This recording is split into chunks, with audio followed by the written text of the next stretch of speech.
Kalau kalau penyaliban itu terjadi, penyaliban itu, siapa bilang penyaliban itu tidak terjadi? Islam mengakui penyaliban terjadi, Yahudi mengakui terjadi, Kristen juga mengakui terjadi. Islam yang disalib ini bukan Nabi Isa. Kristen yang disalib ini adalah Yesus. Yahudi yang disalib ini adalah Yeshua HaMasyiah. Oke? Nah, sekarang kita ambil jalan tengahnya. Penyaliban terjadi.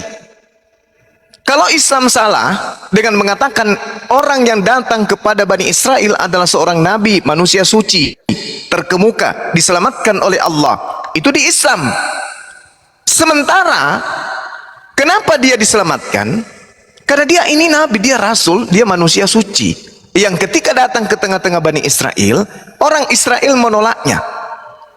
Orang Israel tidak mau kemudian menganggapnya Mesias. Kenapa? Karena dia kemudian tidak sesuai dengan keinginan mereka. Itu yang pertama. Yang kedua, pada saat proses penyaliban terjadi, orang Roma di situ tidak menjadikan Kristen sebagai agama, tidak menjadikan salib sebagai simbol agama, tidak menjadikan dewa Horus, dewa matahari, datang ke Yerusalem menjadi nabi. Tidak. Jadi Anda harus memisahkan itu dulu. Kemudian yang kedua, kitab Anda muncul belakangan setelah tragedi penyaliban. Oke? Orang-orang Yahudi, orang-orang Roma, orang-orang Farisi, ahli Taurat yang hidup bersama dengan Yesus, dan tentara-tentara Roma yang hidup bersama dengan Yesus. Katolik tidak. Pahami itu dulu. Islam pun tidak. Oke? Secara histori, Nabi Allah datang di tengah-tengah Bani Israel. Ini Rasulullahi ilaikum. Matius 15 nomor 24. Pengakuannya juga ada di dalam kitab saudara. Aku diutus kepada domba yang sesat dari umat Israel. Selesai di situ. Kemudian Al-Quran mengatakan wa makaru wa makarallah. Orang Yahudi pada saat itu membuat makar terhadap Nabi Isa alaihissalam. Mereka membuat tipu muslihat. Mereka bersepakat, mereka ingin membunuh Nabi Isa, mereka ingkar kepada Nabi Isa, mereka bersepakat untuk melenyapkan Nabi Isa. Allah selamatkan, terangkat ke langit, selesai perkara. Tetapi ada yang menggantikan dia. Nah, yang menggantikan dia inilah yang kalian sembah, yang diajarkan kemudian oleh orang Farisi kepada Roma sebagai pengganti dewa mereka. Maka dilantiklah Yesus di dalam mahkamah agama kalian, Roma, pertama kali konsili, menjadi Tuhan, menggantikan dewa matahari. Jadilah Yesus duduk di sana sebagai Tuhan. Yesus yang mana ini? Yesus yang disalib. Siapa dia? Pengganti Nabi Isa alaihissalam. Apakah ada beban? Sabar. Ya, maksud ya, oke, silakan. Apakah ada beban umat Islam untuk mempertanggungjawabkan siapa saksinya, siapa saksinya? Tidak. Karena umat Islam tidak ada pada saat itu. Umat Islam hanya beriman Nabi kami suci dari penyaliban. Nabi kami bersih dari noda. Nabi kami diselamatkan dari kematian. Terangkat dia ke langit.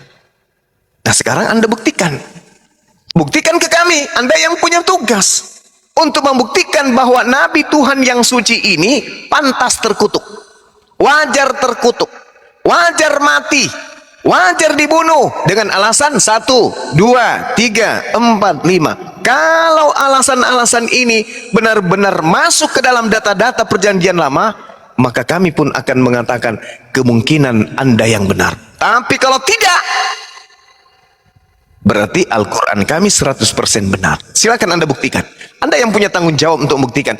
Apa alasannya Yesus yang manusia suci ini harus mati terkutuk di atas tiang salib? Silakan. Jadi memang nggak ada saksinya ya di saat Isa itu digantikan, atau memang itu si Yudas yang disalibkan ya, Saudara. jujur ya enggak, sebentar ya, bentar.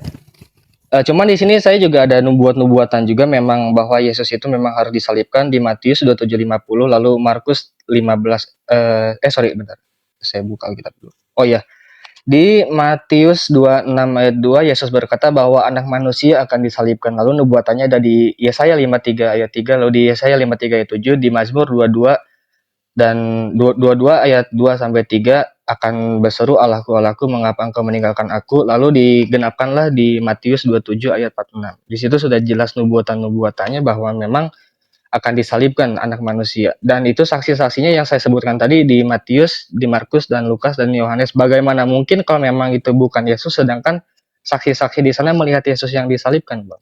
Maksud saya seperti itu loh. Markus 14 nomor 50, semua murid lari meninggalkan Yesus. Siapa saksinya? Aduh. Hmm? Iya, betul.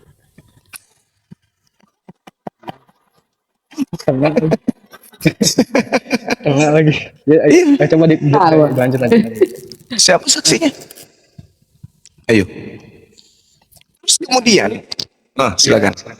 Ya, saksinya yang saya bacakan tadi, Bang, di Matius 27:50, Markus 15:37, dan Lukas 26:46, dan Yohanes 19:30. Saksinya kan sudah diceritakan tadi, semua murid lari meninggalkan Yesus. Oke, kalau memang murid itu lari, lalu siapa yang menulis ini gitu loh. Nah, katakan kepada saudara, ketika Anda melihat di dalam Yohanes 17 nomor 8, Yesus mengatakan apa? Segala firman yang engkau berikan kepadaku telah aku sampaikan kepada mereka, dan mereka telah menerimanya. Pada saat Yesus sendiri mengaku semua firman telah diberikan kepada muridnya dan mereka telah menerimanya, pertanyaan saya, adakah kitab-kitab ini sudah ditulis pada saat itu? Adakah Lukas sudah menulisnya? Adakah Matius sudah ditulis? Adakah buku Markus sudah ditulis? Belum. Lalu siapa mereka yang menerima firman ini? Sementara kitab Anda itu muncul nanti puluhan tahun setelah Yesus meninggal, terangkat ke langit. Siapa yang menulis kitab Matius, Markus, Yohanes, dan semuanya ini? Siapa yang nulis? Ya, sementara pada zaman Yesus tak ada yang menulis. Ya, bagi keimanan kita, mereka kan diberikan Roh Kudus, Bang. Nah, di situ tidak Yesus tidak mengatakan itu. Yesus mengatakan dalam Yohanes 17 nomor 8, segala firman yang engkau berikan telah kuberikan kepada mereka dan mereka telah menerimanya, dan mereka percaya bahwa engkaulah yang telah mengutus aku. Mereka semua telah menerima. Setelah mereka semua menerima, mereka percaya apa? Yesus adalah rasul, utusan Tuhan. Berarti antara penerima firman yang keluar dari mulut Yesus dengan orang yang menuliskan buku Bible Perjanjian Baru dan orang yang mengimani Perjanjian Baru itu beda dengan murid Yesus. Murid Yesus ketika menerima semua firman yang dari Yesus, percaya Yesus rasul. Yohanes 17 nomor 8, coba Anda baca. Segala firman yang engkau berikan kepadaku telah aku sampaikan kepada mereka, dan mereka telah menerimanya, dan mereka benar-benar percaya bahwa engkaulah yang telah mengutus aku. Mereka sang penerima firman, murid-murid percaya dengan benar bahwa Yesus ini adalah utusan Tuhan. Beda kan dengan Kristen, dengan Katolik? Beda kan dengan penulis Bible? Beda. Murid-murid Yesus percaya dengan benar bahwa Yesus adalah rasul. Sementara Katolik percaya dengan benar bahwa Yesus adalah Tuhan. Beda kan? Beda. Tapi Petrus pernah menyeru Yesus itu Tuhan. Yes. Dalam bahasa Aramaik. Maran. Iya, betul. Mar. Dalam bahasa Yunani Kurios. Artinya Tuan. Dalam bahasa Arab Sayyid. Nabi Muhammad SAW juga dipanggil Sayyid. Tuan. Bukan Tuhan. Bukan Allaha. Bukan Akontas. Bukan. Tapi Mar. Atau Kurios. Jadi Yesus itu datang di tengah-tengah Bani Israel hanya sebagai nabi. Dan satu hal yang perlu saudara pahami. Yesus berkata kepada orang-orang yang percaya kepada dirinya, waspadalah kepada nabi-nabi palsu yang datang kepada kalian setelah aku tak ada. Tanda-tandanya dari buahnya kamu bisa melihat dia. Memanggil aku Tuhan, bermujizat pakai namaku, mengusir setan pakai namaku, dan bernubuat pakai namaku. Itu buah-buah dari pengajaran nabi palsu. Nah ternyata buah-buah dari pengajaran nabi palsu itu semuanya ada di Katolik. Gimana dong? Kata Yesus di data nomor 23-nya, pada saat itulah aku akan berterus terang kepada mereka bahwa aku tidak mengenal engkau, enyahlah daripada aku, kalian semua adalah pembuat kejahatan. Gimana tuh kalau kayak gitu? Percuma hidup dengan konsep agama Anda, tapi ujung-ujungnya diusir oleh Yesus. Untuk apa? Kita fokus ke penyaliban aja ya Bang Juma dulu. Oke, silakan. Ya, fokus. Kalau memang begitu, bagaimana Bang Juma bisa membantahkan Yesaya 53 ayat 3 dan Yesaya 53 ayat 7, lalu di Mazmur 22 ayat 2 sampai 3. Itu nubuatannya itu jelas banget itu. Oke. Ada dua bantahan bagi saya yang sangat-sangat luar biasa di sini. Secara logika aja dulu. Kalau Yesaya 53 ini dijadikan sebagai dasar pijakan orang Roma yang bukan bagian Yahudi, bukan murid-murid Yesus, sebagai dasar pijakan kemudian untuk mengatakan Yesus disalib, itu sangat jauh sekali dari harapan. Jauh, ibaratkan tuyul merindukan bulan. Kenapa? Kenapa? Coba Anda baca Yohanes 11 dari 45 sampai nomor 57. Di situ sudah berkumpul penggawa-penggawa Yesaya 53. Mereka disebut imam besar, mereka disebut ahli Taurat, bahkan hadir di tengah mereka itu adalah mahkamah agama. Mahkamah agama hadir, ahli Taurat hadir, orang Farisi hadir, mahkamah agama hadir. Ini penggawa-penggawa semua nih. Anda mau tanya apa tentang Yesaya, dimakan habis. Tapi kenapa pada saat mereka sepakat membunuh Yesus, tidak ada satupun yang mengatakan ini kan dinubuatkan dalam kitab kita Yesaya? Tak ada. Ini kan dinubuatkan di dalam kitab ini, tak ada. Ini kan ada di Mazmur, tak ada sama sekali, tak ada. Tapi apa yang mereka lakukan, saudara? Mereka kemudian membuat kesaksian-kesaksian palsu. Mereka sepakat membunuh Yesus kemudian dengan cara apa? Mereka membuat nubuat tahun itu juga. Saya bacakan dalilnya. Banyak di antara orang Yahudi yang melawat Maria dan menyaksikan sendiri apa yang dibuat Yesus kepada mereka. Tetapi ada yang pergi kepada orang Farisi dan menceritakan kepada mereka apa yang telah dibuat Yesus. Lalu imam-imam kepala, coba hadir di situ. Imam-imam kepala, orang-orang Farisi, memanggil juga mahkamah agama, berkumpul mereka, bermusyawarah mereka. Lalu mereka berkata, apa yang harus kita buat sekarang? Coba, mereka bingung. Melihat keadaan Yesus yang begitu hebat, membangkitkan orang mati, membuat orang buta melihat dan seterusnya. Mereka bingung. Waduh, bahaya ini. Kalau Yesus dibiarkan ini bahaya. Mereka berkumpul segera. Ayo, panggil semua mahkamah agama, panggil orang Farisi, panggil imam-imam kepala. Rapat mereka. Ini bahaya. Apa yang harus kita buat? Sebab Yesus ini membuat banyak mujizat. Apabila kita biarkan Yesus, maka semua orang akan percaya kepadanya. Dan kalau itu sampai terjadi, maka orang-orang Roma dan orang-orang Roma akan datang dan akan merampas tempat suci kita dan bangsa kita. Ini alasannya kenapa mereka kemudian ingin membunuh Yesus. Kalau ini sampai dibiarkan katanya, maka orang Roma akan datang merampas tempat suci kita dan merampas bangsa kita. Mereka khawatir, waduh bahaya ini. Andai saja apa yang Anda jadikan dasar Yesaya 53, pasti mereka akan mengatakan, tenang aja. Kan dia sudah dinubuatkan untuk mati. Ada tertulis di kitab kita kan? Oh iya ya, panggil Yesus. Yesus juga akan datang. Betul Yesus, betul teman-teman. Aku datang memang untuk kalian. Memang sudah dinubuatkan. Aku sendiri yang menubuatkan itu. Aku datang sekarang. Ayo siapkan balok, siapkan tali. Siapa bagian menusuk lambung, siapa bagian mengikat, siapa bagian. Itu kalau betul. Tapi apa yang terjadi? Lebih baik satu orang ini daripada bangsa Yahudi Roma datang merampas tempat suci kita dan bangsa kita. Tetapi seseorang di antara mereka bernama Kayafas yang adalah imam kepala pada tahun itu. Imam kepala loh, imam besar. Tak ada lagi ilmu di atasnya nih. Apalagi semacam pendeta, hanya pastor, apalagi jemaat biasa kecil. Kecil sekali. Ini imam kepala bro, imam besar pada tahun itu kemudian angkat bicara. Apa kata dia? Kamu tidak tahu apa-apa. Tetapi sebagai imam besar, kalian itu tidak insaf. Bahwa lebih berguna bagimu jika satu orang mati katanya. Lebih berguna bagimu jika satu orang mati yaitu Yesus untuk bangsa kita.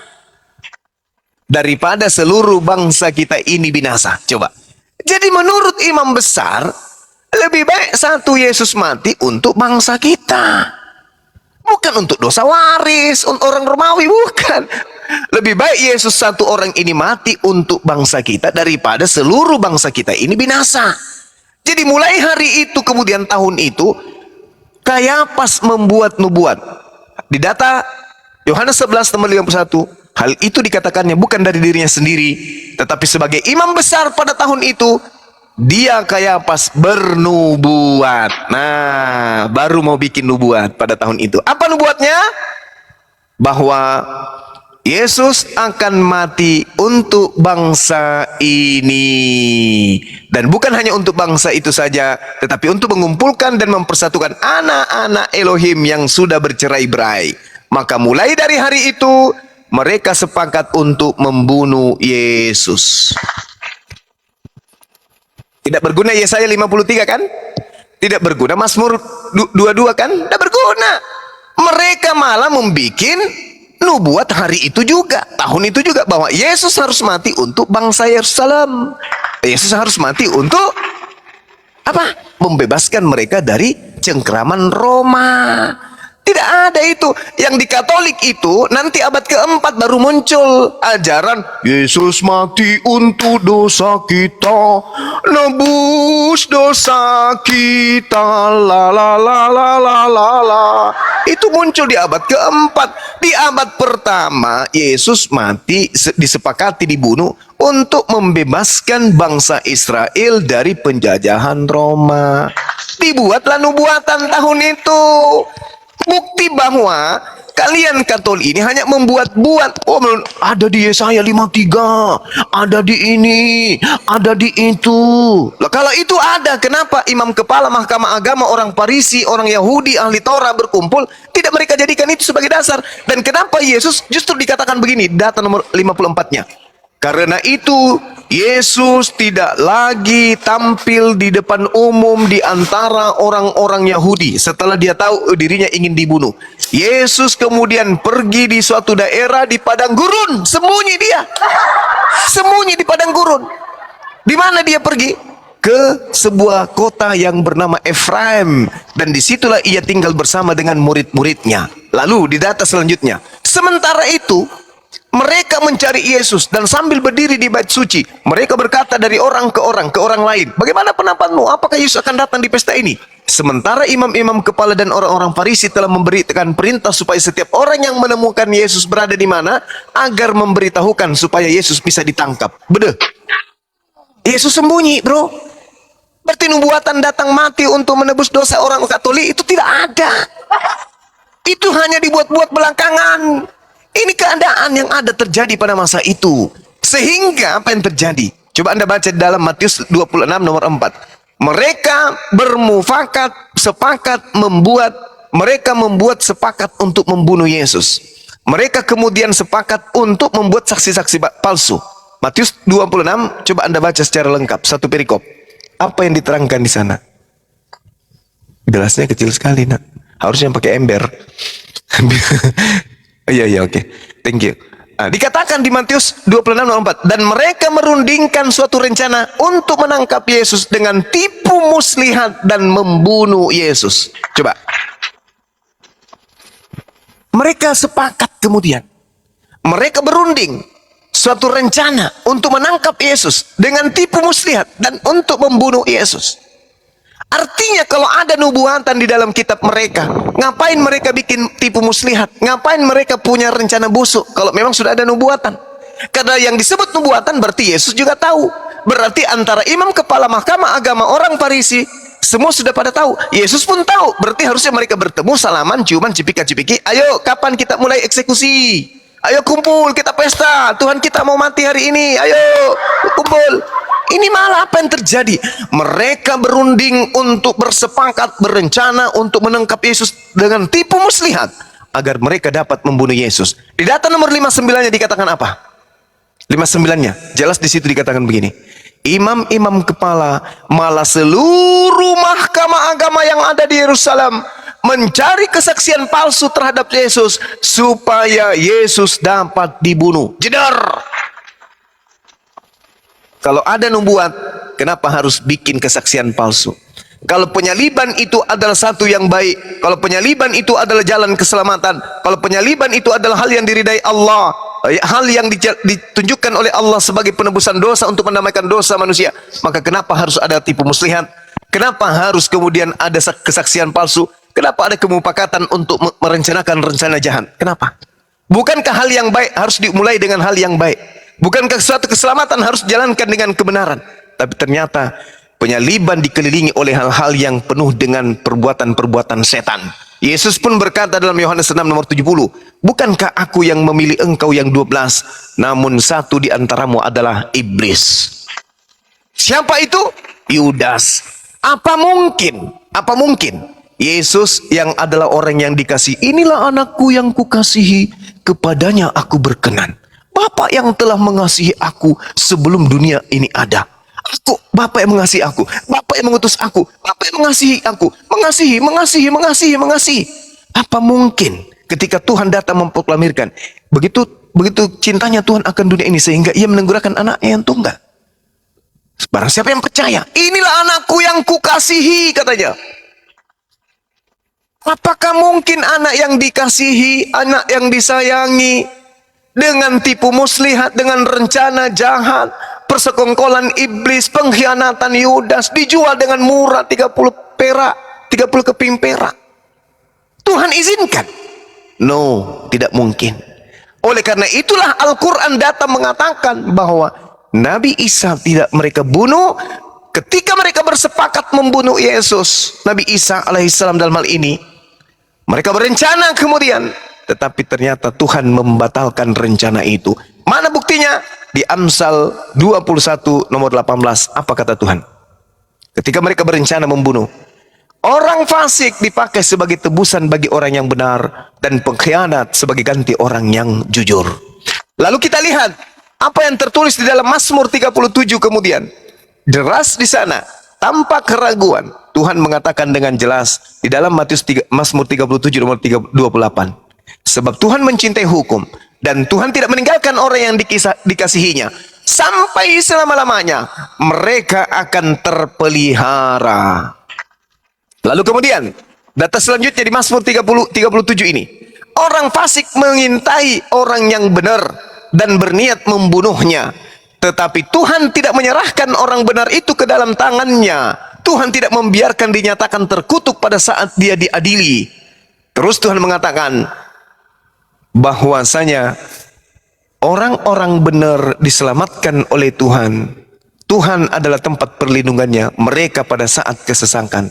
Tuhan menolong mereka dan meluputkan mereka. Tuhan meluputkan mereka dari tangan orang-orang fasik dan menyelamatkan mereka sebab mereka berlindung kepada Tuhan. Jadi Nabi Isa diselamatkan. Yang menggantikannya adalah orang fasik. Siapa orang fasik ini? Pemakan suap. Di mana dikatakan pemakan suap itu fasik? Amsal 17 nomor 23. Orang fasik adalah orang yang makan suap. Di mana dikatakan pemakan suap ini terkutuk? Ulangan 27 nomor 25. Terkutuklah orang yang makan suap. Di mana dikatakan yang mati di atas tiang salib itu adalah orang terkutuk? Galatia 3 nomor 13. Berarti yang mati di atas tiang salib adalah orang terkutuk. Siapa yang terkutuk? Yesus atau Yudas? Yudas. Dah selesai. Berarti Anda selama kurang lebih 2000 tahun telah menyembah Yudas. Demikian. Silakan. Mantap. Oke. Cuman kan kalau menurut saya memang ya saya dan Mazmur ini kan ditulis bahkan sebelum kedatangan Yesus ya sebenarnya. Dan jujur kalau tentang bantahan Bang Juma tentang kesaksian Yesus itu disalib itu belum memuaskan saya. Kalau Bang Juma menarasikan mungkin Matius 27:50 atau Markus 15:37 dan Lukas 23:46 dan Yohanes 19:20 bahwa yang disalibkan itu memang Yudas, namun memang itu diserupakan dengan Yesus, wajahnya, bentuknya, fisiknya, seolah-olah Markus, Matius, Lukas ini seolah-olah mereka melihat dia adalah Yesus. Mungkin kalau Bang Jo menerangkan seperti itu, saya bisa mempertimbangkan. Nah, sekarang mari kita lihat. Jangan percaya saya. Bunda Rahma maju. Matius 27 nomor 5. Kita lihat. Sabar. Yesaya dan Mazmur kan itu ditulis sebelum kedatangan Yesus. Oke, baik. Oke. Kita lihat ya, Bang. Sambil Bunda Rahma siapkan atau Dinda Kores, kita lihat. Yeremia ini, Yeremia 53 harus kita mulai dari Yesaya 53 harus kita mulai dari Yesaya 52. Jangan loncat, karena ini berbicara mengenai apa? Penderitaan Bani Israel. Kita lihat di sini, terjaga-jagalah, kenakanlah kekuatanmu seperti pakaian hai Sion, kenakanlah pakaian kehormatanmu hai Yerusalem. Ini Yerusalem. Maaf Bang, di ayat apa Bang? Biar saya baca juga. Yesaya 52, satu perikop. Oke ya. Bunda Rahma siapkan data.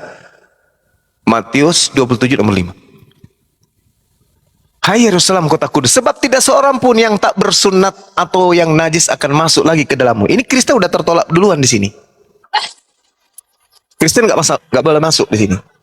Kebaskanlah lebu daripadamu, bangunlah hai Yerusalem yang tertawan, tanggalkanlah ikatan-ikatan dari lehermu hai putri Sion yang tertawan. Ini untuk orang Yerusalem ini. Sebab beginilah firman Tuhan, kamu dijual tanpa pembayaran, maka kamu akan ditebus tanpa pembayaran juga. Ini untuk orang Yerusalem. Tidak ada hubungannya dengan orang Roma. Ditebus mereka dengan pembayaran tanpa juga. Sebab beginilah firman Tuhan Elohim, dahulu umatku berangkat dari Mesir untuk tinggal di situ sebagai orang asing, lalu Asyur memeras tanpa alasan. Ini untuk orang Yerusalem. Tetapi sekarang apakah lagi urusanku di sini? Demikianlah firman Tuhan, umatku sudah dirampas begitu saja. Siapa? Yerusalem, bukan Roma. Mereka yang berkuasa atas dia memegahkan diri. Demikianlah firman Tuhan. Dan namaku terus dihujat sepanjang hari. Sebab itu umatku akan mengenal namaku, dan pada waktu itu mereka akan merasa mengerti bahwa aku dia yang berbicara. Ya aku. Betapa indahnya kelihatan dari puncak bukit-bukit kedatangan pembawa berita yang mengabarkan berita damai, yang memberitakan kabar baik, yang mengabarkan berita keselamatan kepada Sion. Tuhanmu itu Raja. Dengarlah suara orang-orang yang mengawal engkau. Mereka bersama-sama bersorak-sorai, sebab dengan mata kepala sendiri mereka melihat bagaimana Tuhan kembali ke Sion. Tak ada hubungannya dengan Romawi. Dengarkanlah kemudian, bergembiralah, bersorak-sorailah bersama-sama. Hai reruntuhan Yerusalem. Sebab Tuhan telah menghibur umatnya, telah menebus Yerusalem. Tuhan telah menunjukkan tangannya yang kudus depan mata semua bangsa. Maka segala ujung bumi melihat keselamatan yang dari Elohim kita. Menjauhlah, menjauhlah, keluar dari sana. Janganlah engkau kena kepada yang najis. Keluarlah dari tengah-tengahnya. Sucikanlah dirimu, hai orang-orang yang mengangkat perkakas rumah Tuhan. Sungguh kamu tidak akan buru-buru keluar dan tidak akan lari-lari berjalan. Sebab Tuhan akan berjalan di depanmu, dan Elo Israel akan menjadi penutup barisanmu. Lanjut, sesungguhnya hambaku yang berhasil akan berhasil.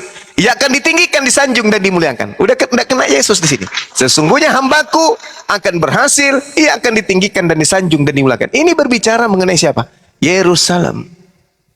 Seperti banyak orang yang tertegun melihat dia, begitu buruk rupanya, bukan seperti manusia lagi, dan tampaknya bukan seperti anak manusia lagi. Demikianlah ia akan membuat sercengang bangsa-bangsa raja. Ini untuk Yerusalem ini, secara keseluruhan. Sebab kata Tuhan, apa yang tidak diceritakan kepada mereka akan mereka lihat, dan apa yang mereka dengar akan mereka pahami. Kita lanjut sedikit ke Yesaya 53. Kita masuk dalam intinya. Jadi ini tidak bisa dipisahkan, karena ini adalah narasi Tuhan tentang Yerusalem. Masuk ke data nomor 53. Siapakah yang percaya berita yang kami dengar? Dan kepada siapakah tangan kekuasaan Tuhan akan dinyatakan? Sebab taruh ia tumbuh di hadapan Tuhan, dan sebagai tunas dari tanah kering. Ia tidak tampan dan semaraknya pun tidak ada, sehingga kita memandang dia, dan rupanya pun tidak sehingga kita menginginkannya. Kita ini siapa? Roma masuk Romawi di sini? Tidak masuk. Dia dihina dan dihindari orang. Ini Yerusalem tadinya pada saat pembuangan, pada saat diperbudak oleh Mesir maksudnya.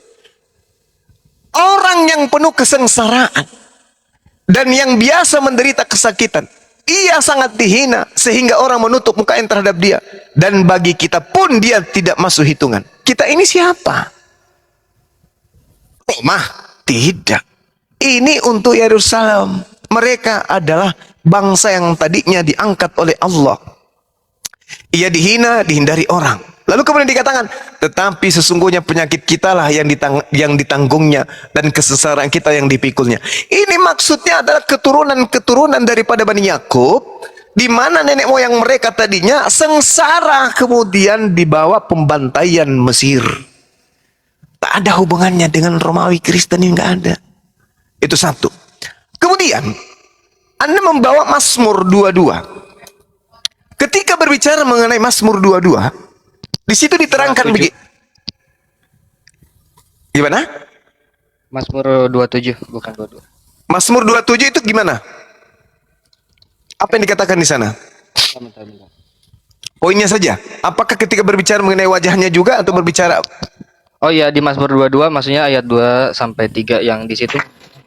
Itu Allahku mengapa engkau meninggalkan aku, dan digenapi di Matius 27 ayat 46. Itu digenapi baik. di sini, Pak. Baik. Kita lihat. Untuk pemimpin biduan menurut lagu Rusa di kala fajar, Mazmur Daud. Eli, Eli lama sabaktani. Allahku, Allahku, mengapa engkau meninggalkan aku? Jangan sampai di situ. Baca terus.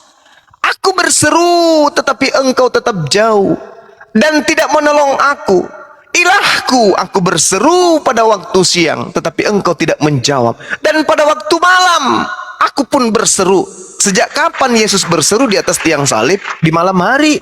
Yesus turun di salib sebelum maghrib.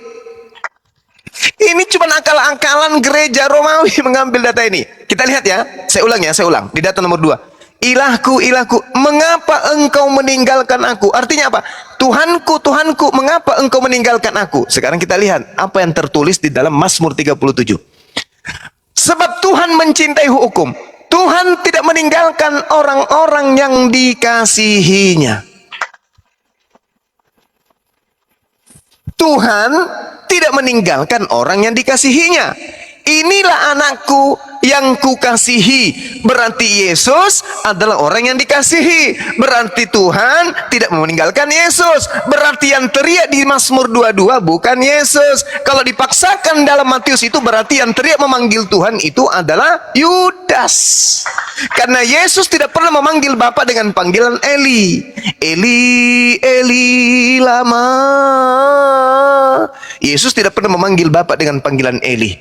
Kemungkinan dia adalah Yudas yang memanggil Eli itu. Ingat, siang malam katanya. Berarti Mazmur 22 gugur, tidak bisa dijadikan sebagai patokan acuan untuk nubuah. Karena di sini teriak malam, teriak juga siang. Yesus yang di tiang salib itu cuma sore turun dia. Belum maghrib turun dia.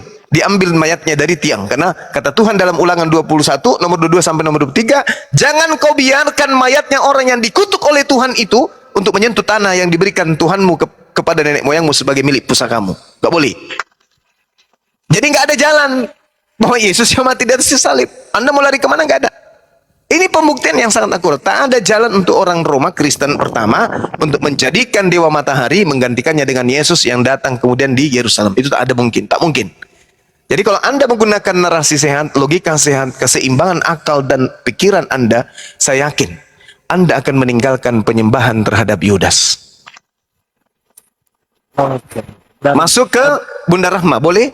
1 menit? Oke, silakan. Nah, Bunda Rahma dibesarin.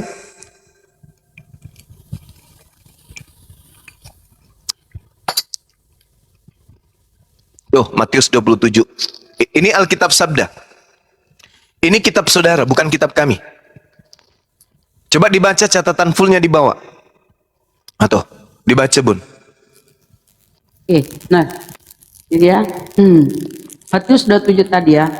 Matius mengatakan bahwa Yudas menggantung diri. Ya, menggantung diri. Kemudian kisah para rasul beda lagi ya. Kisah para rasul mencatat bahwa Yudas jatuh tertelungkup. Ya. Nah,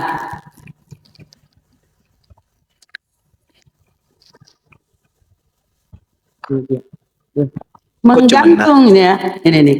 Menggantung pada masa itu hanya dilakukan dengan cara disalibkan. Nah, Yesus menggantung diri ya. Yudas menggantung diri. Menggantung diri pada waktu itu, pada masa itu hanya dilakukan dengan cara disalibkan. Berarti Atau Yudas ditulak. disalibkan. Dah selesai. Jadi yang disalib Yudas. Oke. Ya, kayak mana? Kami hanya membantu saudara-saudara Islam sebagai rahmat datang kemudian meluruskan. Kedatangan Islam kemudian untuk sebagai rahmat bagi orang-orang. Makanya Al-Quran menarasikan di awal apa? Kata Al-Quran, ya ahlal kitab, la taglu fi dinikum wa la taqulu ala Allah illal haqqa. Innamal masihu Isa bin Maryam Rasulullah wa kalimatuh alqaha ila Maryam wa ruhum min fa'aminu billah wa rasulih wa la taqulu thalatha intahu khairan lakum innamallahu ilahu wahid subhanahu an yakuna lahu walad lahu ma fis samawati wa ma fil ard wa kafa billahi wakila. An-Nisa ayat 171. Ini Allah mengatakan apa? Wahai ahli kitab. Kenapa bukan orang Kristen yang diseru di sini? Kenapa bukan orang Roma yang diseru oleh Al-Quran? Kenapa yang diseru adalah orang Yahudi? Apakah orang Yahudi kemudian menganggap Nabi Isa itu adalah Tuhan? Tidak. Ini dikarenakan sebagian dari ahli kitab merubah-rubah kitab mereka, lalu mereka jual ke orang Roma Yunani dengan mengajarkan bahwa Nabi yang datang mati di atas tiang salib itu kemudian adalah jelmaan Tuhan, inkarnasi Tuhan, dan seterusnya. Makanya Allah mengatakan, ya ahlal kitab la taghlu fi dinikum wa la taqulu 'ala Allahi illal haqq. Wahai ahli kitab, jangan kamu melampaui batas dalam agamamu. Jangan kamu mengatakan terhadap Allah kecuali yang hak, yang benar. Sungguh Nabi kami yang datang di tengah-tengahmu melalui ibu bernama Maryam itu hanyalah utusan Allah yang diciptakan dengan kalimatnya yang disampaikan kepada Maryam dan dengan tiupan roh dari Allah. Maka berimanlah kepada Allah, beriman jugalah kepada Rasul, dan jangan kamu mengatakan Tuhan itu tiga. Berhentilah dari ucapan itu lebih baik bagimu. Sesungguhnya Allah itu Tuhan yang Maha Esa, Allah itu Tuhan yang Maha Suci dari tanggapan-tanggapan mempunyai anak. Milik Allah apa yang ada di langit dan apa yang ada di bumi, dan cukuplah Allah sebagai pelindungmu. La taglu fi dinikum wa la taqulu 'alallahi illal haqq. Ini yang diterangkan Al-Quran. Teguran kepada orang-orang Yahudi yang telah mengajarkan, ahli kitab yang telah mengajar orang Roma untuk menuhankan Yesus. Demikian. Oke, itu ulangan dan Mazmur dan Yesaya. Dari guru Anda. Gimana? Ya, gimana? Ya, gimana tadi? Ulangan kenapa? Ya, di ulangan tadi itu saya jadikan PR ya. Saya masih belum bisa jawab itu. Sekarang saya ingin nanya ke Bang Juma, maksudnya gini loh. Seberapa penting Nabi Muhammad menurut Bang Juma, karena setiap Bang Juma Lab tuh menyerukan Muhammad. Bang Juma belum pernah ketemu dia, bahkan ilustrasinya juga gak ada, entah itu foto, lukisan atau patung, tapi Bang Juma menyuruh nama dia. Jadi anehnya menurut saya umat Muslim rela, bahkan nyawa pun gak berharga kalau Nabi Muhammad dihina akan mengorbankan nyawanya gitu loh untuk umat Muslim. Jadi seberapa penting sih Nabi Muhammad bagi Islam itu? Oke, baik. Tanpa foto nih, ini tanpa foto, tanpa patung, tanpa lukisan, seandainya ada lukisan pun itu di blur wajahnya. Jadi seberapa penting sih Nabi Muhammad dalam Islam? Oke. Saya bacakan dalilnya ya. Jadi Allah Subhanahu wa taala menjelaskan di dalam Al-Qur'an, "Qul in kuntum tuhibbunallah fattabi'uni yuhibbukumullah wa yaghfir lakum dzunubakum wallahu ghafurur rahim." Allah mengatakan apa? Kul, ya. Katakanlah kepada manusia, apabila mereka mencintai Allah, mencintai pencipta langit dan bumi, kata Allah, katakan kepada mereka, ikutilah aku. Itu. Jadi Allah memerintahkan baginda Rasul Muhammad sallallahu alaihi wasallam jika kamu mencintai Allah, ikutilah aku. Niscaya Allah mencintaimu dan Allah mengampuni seluruh dosa-dosamu. Coba. Jadi dengan mengikuti Nabi Muhammad sallallahu alaihi wasallam, maka Allah akan mengampuni dosa-dosa seluruh umat manusia. Lalu kemudian dikatakan dalam Al-Qur'anul Karim surah Al-Jumu'ah ayat 2. Huwallazi ba'atsa fil ummiyina rasulan minhum yatsu 'alaihim ayati wa yuzakkihim. Dialah yang mengutus seorang rasul kepada kaum yang buta huruf dari kalangan mereka sendiri, yaitu Nabi Muhammad sallallahu alaihi wasallam, yang membacakan kepada mereka ayat-ayat Allah, mensucikan mereka. Coba. Jadi orang yang mengikuti Nabi Muhammad adalah orang yang disucikan, orang yang dikuduskan.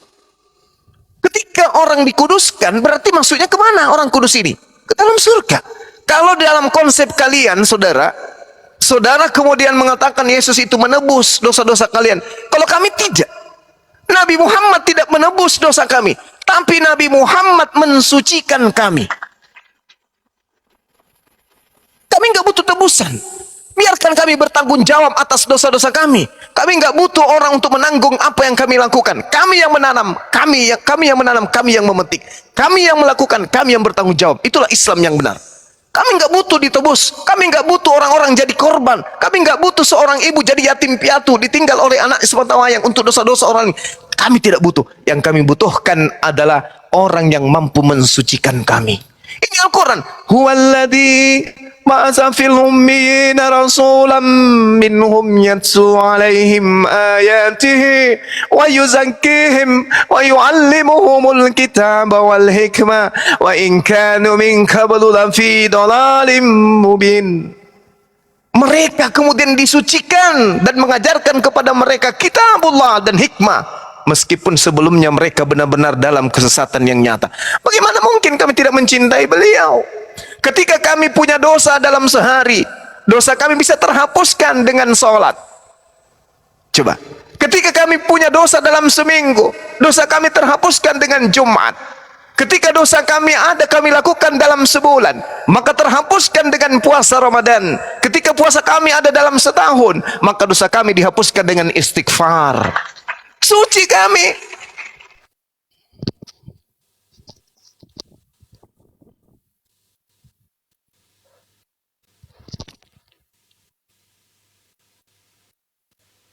Hilang. Berat Gurunda hilang. Jaringan ya. Jaringan. Besari Gurunda host. Daeng Bang Handi. Apa? Besari Bang Gurunda. Aduh, Itu jaringan, malah ada jaringan. yang signal itu signal. Ya, jaringan. Signal dia itu. Sabar aja dulu. Bro Victor. Ya, aman. Bro Victor. Kan Yesus itu kan. Ya ini baju mah udah naik lagi nih. Belum ya? Yesus itu kan manusia yang mulia ya. Iya, betul. Betul ya Bang ya? Iya. Betul nggak Bang? Tapi dia mempunyai keilahian juga. Iya, antar dulu. Apalagi punya keilahian, oke ya, mulia tanpa dosa, betul ya?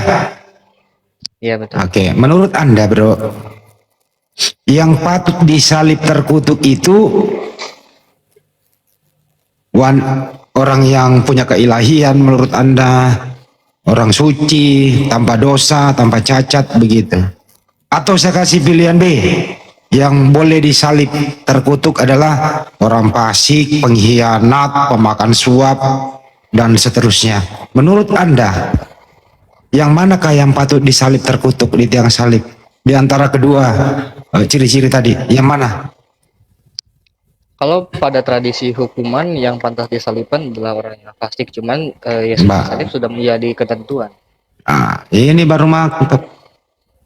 Artinya sebagaimana akal sehat, gitu ya. Yang patut disalib adalah orang fasik, pemakan suap, pengkhianat, terkutuk, gitu ya. Iya, Jadi Yesus nggak masuk kategori untuk disalib, betul? bukan gitu ya Pak Handi. Maksudnya tuh, Ya udah lanjutin Bang Juma udah naik. oh ya, Iya, tadi sampai mana ya? Sampai mana tadi ya? Ada yang mendengarkan nggak suara saya tadi? sampai itu tadi, sampai Bang Juma baca Al-Quran deh tadi. Iya. Jadi kami umat, nggak ada yang bisa bantu saya dari mana tadi ya? Rasulullah menjadi, kita mengikut Rasulullah karena kita disucikan Gerunda. Iya. Jadi umat Islam itu disucikan oleh beliau. Dalam aspek apa disucikan? Dari aspek ajaran. Makanya dikatakan bahwa ajaran Islam itu semua yang kami lakukan ada dasar hukumnya. Mulai dari tidur sampai tertidur kembali. Jadi ada aspek hukum. Ketika kemudian kami disucikan oleh Rasulullah, artinya Rasulullah menyediakan wadah, tempat. Apa itu Islam? Syariat, hukum-hukum, akhlak, semua yang ada di dalam Al-Quranul Karim. Itulah yang mensucikan diri kami. Di situ dikatakan oleh Allah Subhanahu wa taala dengan sangat jelas. Nah, huwallazi ba'atsa fil ummiyina rasulan minhum yatsu 'alaihim ayatihi wa yuzakkihim. Ketika kemudian umat Islam itu sudah disucikan, umat Islam kemudian diberikan warisan surga. Mana dalilnya? Di dalam Al-Qur'an surah Al-Mu'minun diterangkan kada aflahal mu'minun, beruntunglah orang yang beriman, alladzina hum fi salatihim khashi'un, orang yang khusyuk dalam salat, walladzina hum 'anil lagwi mu'ridun, orang yang menjauhkan diri dari perbuatan yang tidak berguna, walladzina hum lizzakati fa'ilun, orang yang menunaikan zakat, walladzina hum li furujihim hafizun, orang yang menjauhkan dirinya dari perzinahan. Lalu apa kata Allah? Ulaika humul warithun, mereka itulah orang-orang yang mewarisi, alladzina yarisunal firdaus hum fiha khalidun, yaitu mereka yang mewarisi surga firdaus, mereka kekal di dalamnya. Subhanallah. Jadi ketika Anda tanya, apa yang Anda unggulkan mengikuti Nabi Muhammad? Jawaban saya sederhana. Karena begitu saya menjadi pengikut Nabi Muhammad, saya punya warisan, bukan warisan main-main, bukan tanah 1 hektar, bukan tanah 2 hektar, bukan 100 hektar, bukan 1000 hektar, bukan warisan bumi. Tapi saya punya warisan surga Firdaus.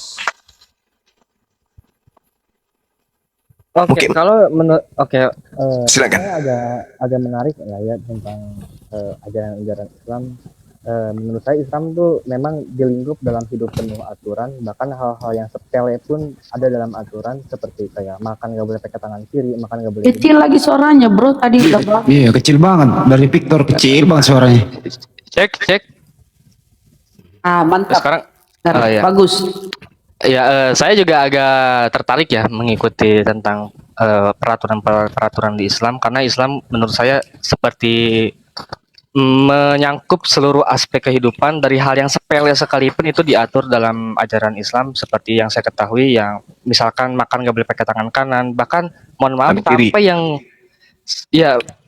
sampai yang misalkan berhubungan suami istri pun ada aturannya di dalam Islam, sampai hal-hal yang sepele pun ada di dalam Islam tuh.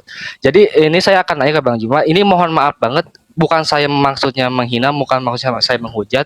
Iya. Apakah seperti kayak pemboman di gereja, atau sekarang ini yang baru-baru ini di Australia itu yang lagi viral penusukan, apakah itu juga termasuk ajaran dari Islam, Bang?